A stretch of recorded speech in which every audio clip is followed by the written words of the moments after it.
Headline sponsored by Bhuttico Kullu shawl.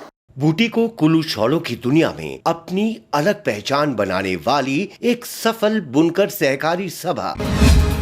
प्रदेश में corona मरीजों की संख्या में लगातार हो रहा इजाफा। हिमाचल में अब तक 46 कोरोना पॉजिटिव मामले। सरकाघाट के युवक की मौत के बाद अब उसकी मां की रिपोर्ट भी आई पॉजिटिव। आईजीएमसी एमएस डॉक्टर जनक ने की पुष्टि।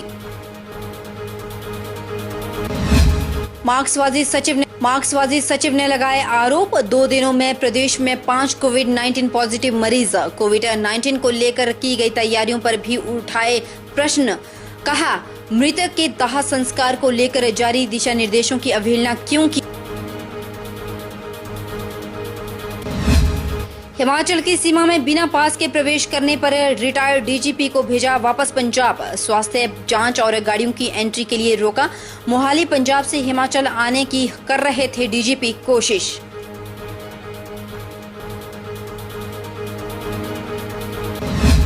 और पाउंटा क्वारंटीन सेंटर में रखे 33 जमातियों को भेजा घर। रिपोर्ट नेगेटिव आने से शासन और प्रशासन ने ली राहत की सांस। अलग अलग वाहनों द्वारा इनके घर को किया गया शिफ्ट।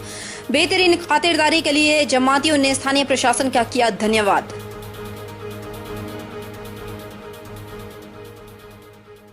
नमस्कार, स्वागत है आपका HP 24/7 में। मैं हूं आपके साथ परी शर्मा। शुरुआत राजधानी से। आज पूरा विश्व कोरोना महामारी से ग्रस्त है। इस महामारी की मार विश्व के साथ साथ भारत पर भी पड़ी है।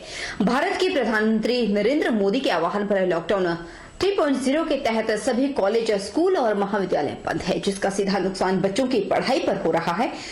हिमाचल प्रदेश सरकार ने इस परिस्थिति से निपटने के लिए ऑनलाइन कक्षाओं के साथ साथ बच्चों को किताबें घर घर पहुंचा दी।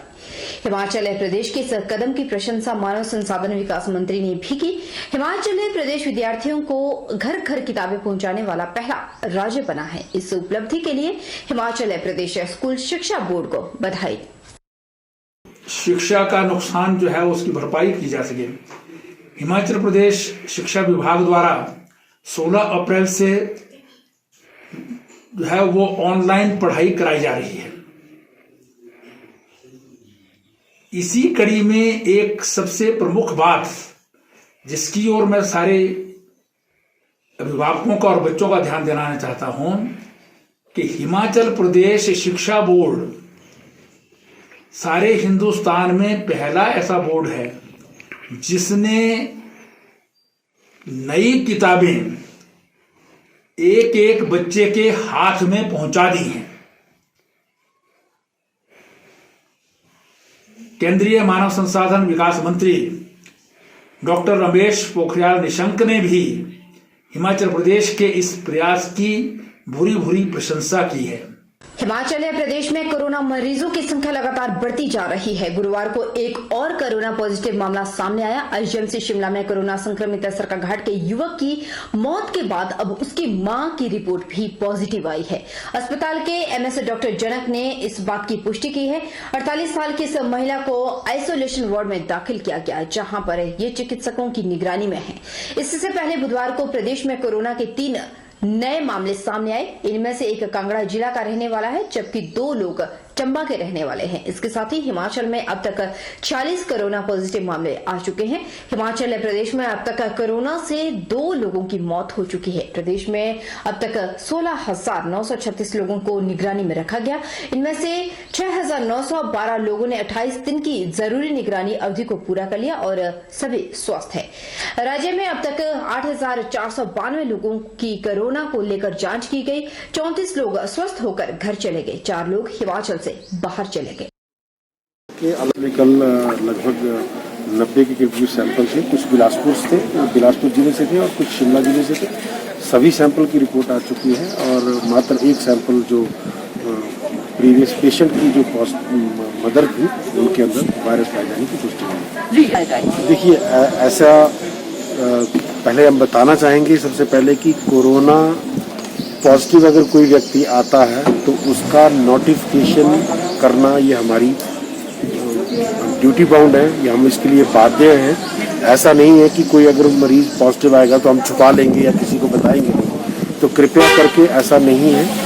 बेकार की जो इस तरह की अफवाहें हैं उसको लोग ना फैलाएं और इस वक्त ऐसे कई जगह ऐसी रिपोर्टिंग होती है, ऐसा पता लगता है कि सोशल मीडिया पे कि वहाँ पे संक्रमित व्यक्ति हो गया, यहाँ पे ये पॉजिटिव हो गया, तो कृपया करके इस तरह के काम ना करें।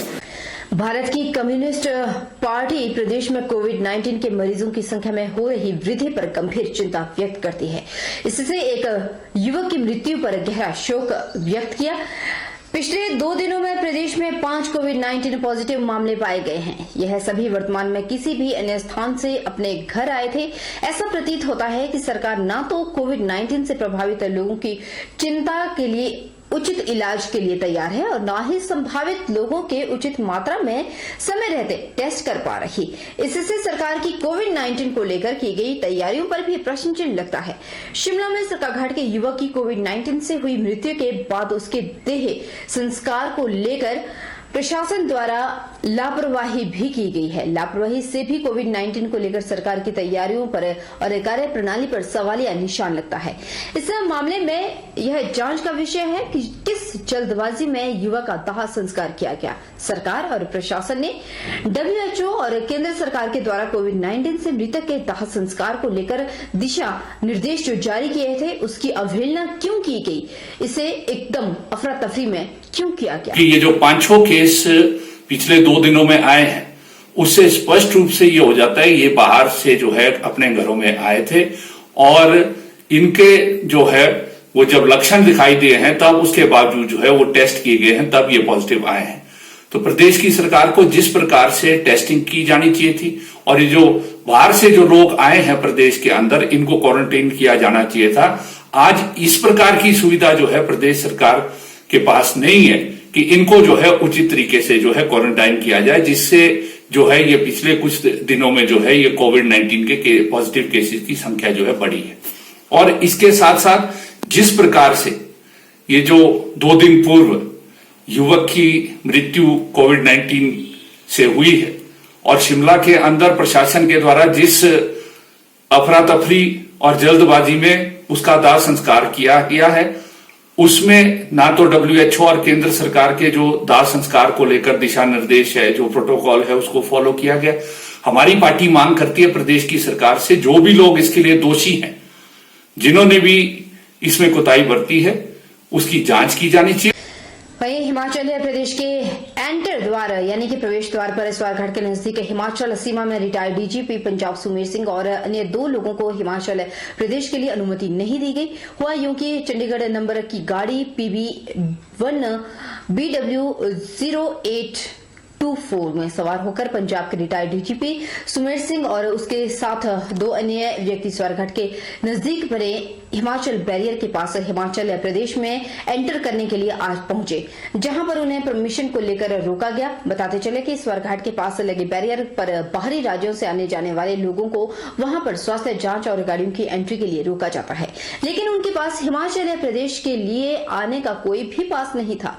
बिलासपुर के जिला पुलिस अधीक्षक को पास के लिए अपील की, लेकिन हिमाचल प्रदेश से मना कर दिया गया। यह लोग मोहाली से पंजाब से हिमाचल आने की कोशिश कर रहे थे, लेकिन बिना पास के उन्हें स्वारघाट नाके पर तैनात पुलिसकर्मियों के द्वारा वापस जाने को कहा गया, जिसको लेकर वहां उन्हें वापस जाना पड़ा। हिमाचल प्रदेश भाजपा ने सरकार और कैबिनेट की सब कमेटी ने कोरोना से निपटने के लिए सरकार को सुझाव दिया। भाजपा अध्यक्ष डॉक्टर राजीव बिंदल ने कहा कि प्रदेश भर से फीडबैक लेकर जुटाए गए सुझावों को सरकार को सौंपा जाएगा। डॉक्टर बिंदल ने कहा कि सरकार मुश्किल वक्त में कार्य कर रही है और हर तरफ से जनता को राहत देने का काम अब मजदूरों, कर्मचारियों, व्यापारियों और किसान बागवानों के लिए सरकार तैयार करके व्यापक प्लान कर रही है। इस मामले में सहयोग मिल सकता है उसको लेना चाहिए। ऐसे अनेक सुझाव इस पुस्तिका में हैं, उसकी कॉपी भी हमको प्रेषित करते हैं और जिस प्रकार से प्रदेश की सरकार ने लॉकडाउन 1, लॉकडाउन 2 के अंदर बेहतरीन काम किया है, हम आशा करते हैं लॉकडाउन 3 में और लॉकडाउन समाप्त होने के बाद प्रदेश को पटरी पर लाने के लिए एक बेहतरीन प्रयास हमारी सरकार करेगी। ऐसी आशा के साथ हम आज ये पत्र माननीय मुख्यमंत्री जी को और जो कोविड की दृष्टि से कैबिनेट की सब कमेटी बनाई है उसको हैंडओवर कर। मंडी जिले में सरकाघाट के युवक की कोविड-19 से मौत होने से और जोगिंद्रनगर क्षेत्र में कोरोना पॉजिटिव का मामला आने के बाद लोगों में हड़कंप मच गया। वहीं कर्फ्यू में ढील के दौरान लोग सुबह 9 बजे से लेकर दोपहर 2 बजे तक आवश्यक वस्तुओं की खरीदारी कर रहे हैं और एहतियातन के रूप में हर जगह खड़े हैं। वहीं जिला प्रशासन और स्वास्थ्य विभाग के दिशा निर्देशों के अनुसार आंगनबाड़ी आशा वर्कर घर घर जाकर लोगों को होम क्वारंटाइन के बारे में जागरूक कर रही हैं। वहीं आंगनबाड़ी कार्यकर्ता, आशा वर्कर और स्वास्थ्य विभाग के कार्यकर्ता घर घर जाकर लोगों को होम क्वारंटाइन के बारे में विस्तार से जागरूक कर रही हैं, ताकि प्रदेश के बाहर से लौटे लोग होम क्वारंटाइन का सही तरीके से पालन कर सकें। आंगनबाड़ी कार्यकर्ता हंसा ने जानकारी देते हुए बताया कि उनकी टीम घर घर जाकर लोगों को होम क्वारंटाइन के बारे में जागरूक कर रही है। उन्होंने बताया कि वे लोगों को जागरूक कर रहे हैं कि होम क्वारंटाइन का सही तरीके से और ईमानदारी से पालन करें और अपने घर में अलग कमरे में रहें और 14 दिन के क्वारंटाइन के समय के दौरान परिवार के किसी भी सदस्य से न मिलें और बिल्कुल अलग रहें। उन्होंने बताया कि जो लोग होम क्वारंटाइन का उल्लंघन करेंगे उनके खिलाफ कड़ी कार्रवाई अमल में लाई जाएगी। हम घर घर में जाकर कोविड-19 के बारे में जो भी हमारे जिला के बाहर से जो भी लोग आ रहे हैं उनके होम क्वारंटाइन के बारे में बता रहे हैं कि वो 14 दिन तक अपने घर में रहें और घर से बाहर ना निकलें और इसका उल्लंघन ना करें। अगर किसी को इसका उल्लंघन करते हुए पाया गया तो उसे उसके प्रति FIR भी दर्ज हो सकती है और 28 डेज के लिए उसे यानी कि अपने होम क्वारंटाइन में रखा जा सकता है और इसके लिए बताया जा रहा है कि वो घर में ही अलग कमरे में रहें, वहाँ पर उसका खाना पीना सब कुछ यानी कि अलग, बाथरूम यानी कि उसका टॉवल हर चीज़ उसकी अलग होनी चाहिए। रुकेंगे छोटे से ब्रेक के लिए, ब्रेक के इस बार जल्द लौटेंगे। आप बने हमारे साथ।